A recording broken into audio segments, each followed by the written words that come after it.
बहुत समय पहले की बात है। एक सुंदर गांव था, हरियापुर। यह गांव हरियाली, फूलों और पेड़ों से घिरा हुआ था। उसी गांव में एक मासूम, नेक दिल और समझदार लड़का रहता था, भोलू। भोलू के माता-पिता किसान थे। वे हर दिन खेतों में मेहनत करते और भोलू अपने छोटे से बगीचे में पेड़ पौधों की देखभाल करता। भोलू को पेड़ पौधों से बहुत लगाव था। वह उनसे बातें करता, उन्हें प्यार से पानी देता और रोज कुछ नया सीखता। एक दिन भोलू जंगल की ओर गया ताकि कुछ जड़ी बूटियां ला सके। तभी उसे एक अजीब सी चमकती चीज जमीन में गड़ी मिली। वह एक जादुई बीज था। भोलू ने उसे अपने साथ घर लाकर अपने बगीचे में लगाकर पानी दे दिया। अगली सुबह वहां एक छोटा सा पौधा उगाया। लेकिन यह कोई साधारण पौधा नहीं था। हर दिन वह तेजी से बढ़ता गया। एक हफ्ते में वह एक बहुत बड़ा पेड़ बन गया और वो बोल भी सकता था। पेड़ ने मुस्कुरा कर कहा, धन्यवाद भोलू, तुमने मुझे जीवन दिया। मैं एक जादुई पेड़ हूँ और तुम्हें हर दिन एक जादुई फल दूंगा, जिससे तुम किसी जरूरतमंद की मदद कर सको। लेकिन याद रखना, ये फल सिर्फ अच्छे दिल वालों के लिए है, लालची लोगों के लिए नहीं। भोलू ने वादा किया।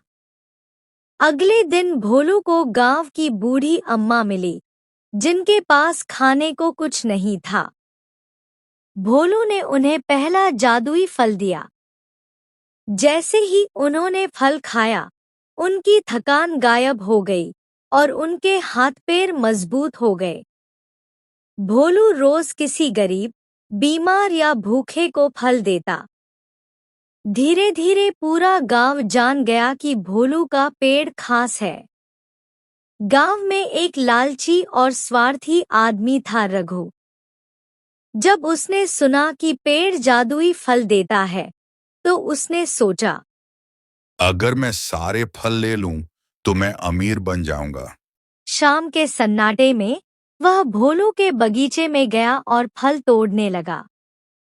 तभी पेड़ ने अपनी शाखाएं हिला दी और जोर से बोला, रुको, लालची इंसान को मैं फल नहीं देता।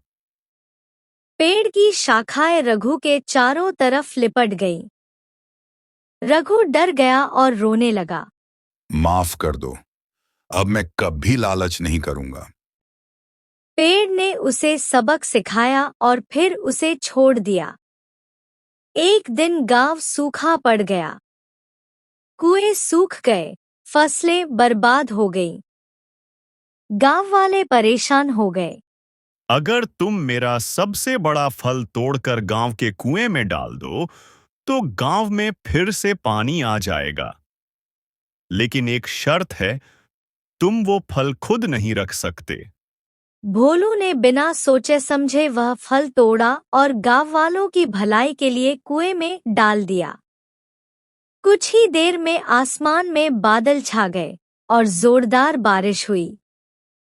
कुएं फिर से भर गए, खेत हरे हो गए और गांव वालों के चेहरे पर मुस्कान आ गई। गांव के लोग भोलू की ईमानदारी और भलाई से बहुत प्रभावित हुए। उन्होंने उसे हरियापुर का हीरो कहा। भोलू और जादुई पेड़ ने मिलकर गांव की मदद की और सबको सिखाया,